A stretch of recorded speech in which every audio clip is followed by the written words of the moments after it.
Yeah, we should definitely go out after this. I want to get hammered. Hmm? Oh, we're on. All right.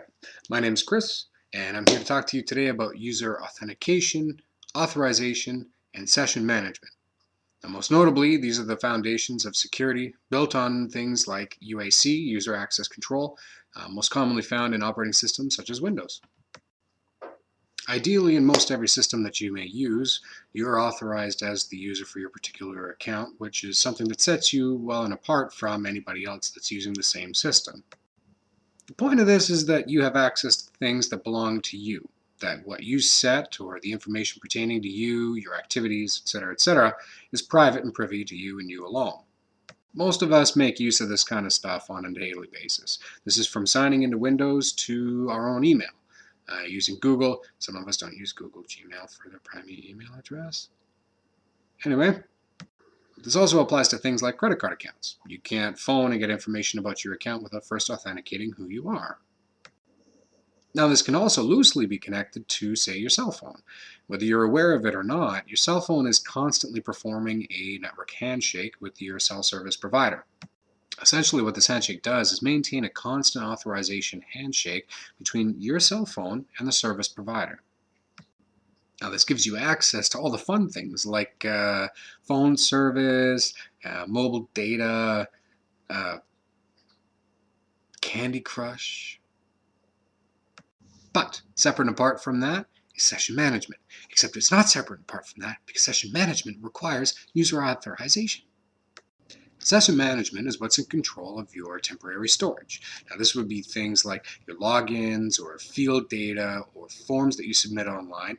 This is anything itself, from signing up for that new Hotmail account because you want to get into that website that requires an email, to, well, no, not your browser history. You might want to keep that one in mind. I'm thirsty.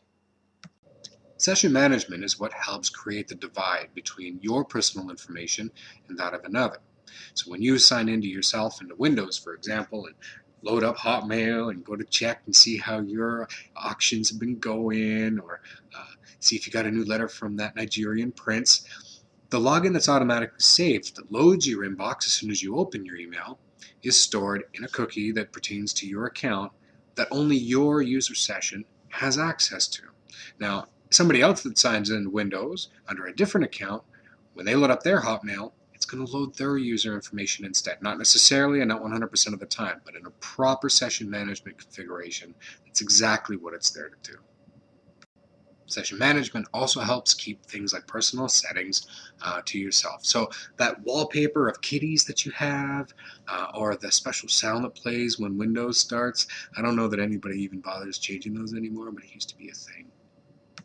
And then when you sign off, most of that session data, like legitimate session data, is flashed as if it never existed.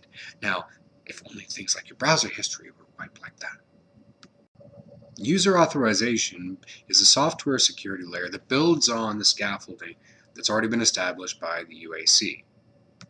Now, while the UAC tries to help or at least prohibit or prevent, hinder, or delay a user's access to certain specific things, especially system critical things, if not for any other reason than to make sure you really want to do what you're about to do, not that it'll stop you, but just a fair warning, hey, this might not go well. Properly configured user authorization software suite will actually prevent a user or malicious third-party program that could be running from getting access to system-critical operations and services, or changing settings to these services, or generally just messing everything up for you. No, I won't. I swear I know this one. All right, user authorization.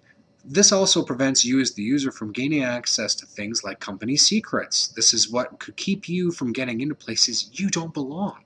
Never mind making changes that can destroy a system and burn it to the ground. No. We're talking about things like company access to information, trade secrets that you could in turn steal and sell for money. Basically, ways for you to compromise the company that you work for, or the programs and projects that they may be working on. The umbrella of user authorization is meant to encompass any of the things that general user access control doesn't cover. User authorization also limits your access to network accessible drives and infrastructure. The caveat, the flip side of this is that while it's keeping you out while still in, it's keeping people that are out from getting in. And I just hear good things about that. It's like I don't know what I'm talking about. Alright, so that wraps up video number 2 for networks and data security. I feel like there should have been more. I'll do better next time.